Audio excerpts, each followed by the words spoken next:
Hi guys, today I am going to tell you my thoughts on this new Colorstay Whipped Foundation by Revlon.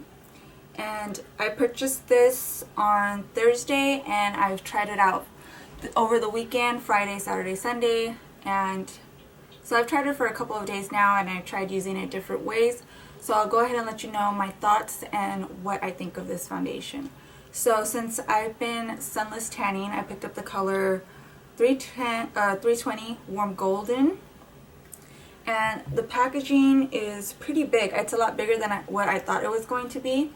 So you can see here kind of how big it is, and it's in a glass container, and there is 0.8 fluid ounces in here, and it was $11, which I think is a good price for this because this is gonna last a very long time. I use a little bit and a little bit goes a long way, so I feel like this is gonna last me a very long time. And the way that I apply it is I use my Real Techniques Expert Face Brush. I like using this brush because it blends it out and it makes it look airbrushed and it really buffs it into the skin, and it also ensures that you're not gonna overload on foundation and not get that really cakey look. So it really buffs it in. It's really easy to bring it down onto the neck, and it just really makes a really nice flawless application. I've also applied it with my fingers, which works really well, but I feel like buffing it gives me a more airbrushed finish, so I like using this brush. And I've used it and I've applied it straight onto my face, and I have oily skin, so just to give you kind of an idea of my experience and how it might work for you. I have oily skin, so I have applied it straight to my face without using a primer. I didn't use a primer every single time I've used this, and it goes on like butter. It's just so smooth.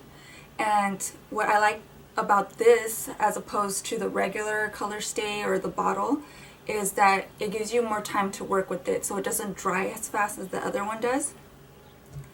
And so you have time to work with it and actually blend it and make it look really nice. Another thing is that you don't need a lot of product. I feel like you can get medium to full coverage depending on how much product you use, but you literally, like with this, I just need to kind of just tap it into the product. It looks like this. So it's kind of thick but not too thick, so you can see here that it's not going to pour out of the jar. And so you don't need a lot, but you can build it up. It's very buildable. And I haven't used a primer, and I would say that without using a primer, it lasts all day long. So I've heard a lot of things about it getting better as the day goes on. I wouldn't say that it gets better. I would just say that every time I checked in the mirror, it looked like it was freshly applied. So I wouldn't necessarily say that it looked better. It just looked like I had just applied it. So it looked really good in that sense. So I really liked it. I liked it so much that I went and I got a lighter color for when my fake tan wears off, that I could still use this because it is a really good product. And I have oily skin, and usually with oily skin it rubs off really easily. If you're sweating, you know, if you touch it, it'll just come off. But it lasted all day long, and I've worn it with powder and without powder. Without powder, you just look like kind of how I look now. You just kind of have a sheen to the skin. And then I've applied powder.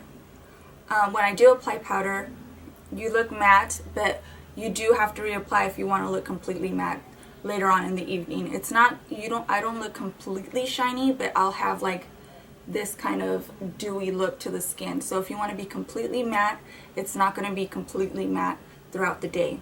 So I would definitely recommend this for people that have oily skin. I have heard that it can be pretty drying for those that have dry skin, and the only thing that I could recommend for that is to just use setting sprays like MAC Fix Plus, because that'll hydrate your skin and you can apply it and then continue to hydrate your skin throughout the day, and it's not going to mess up your makeup. So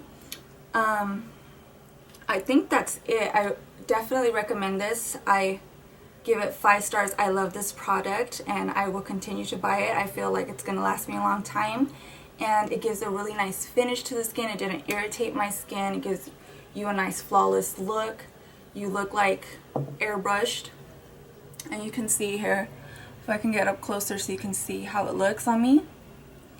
And so yeah, drugstore foundations have really stepped it up, because for years I've just been sticking to my favorite brand, which is Sonia Kashuk, and for years I just used that because all the other foundations weren't really working for me. But I have to say, now that I've been branching out and started using other products, that they're really good. Like the CoverGirl 3-in-1 is really good. This new one is really, really good.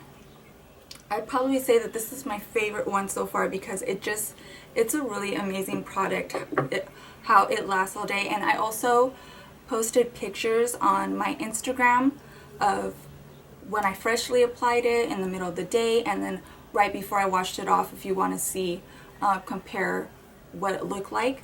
But I hope this answered any of your questions if you wanted to purchase this product. If you have any questions about the 24-hour foundation, then go ahead and just comment below and I'll answer them. And thank you for watching, and I will see you in my next video.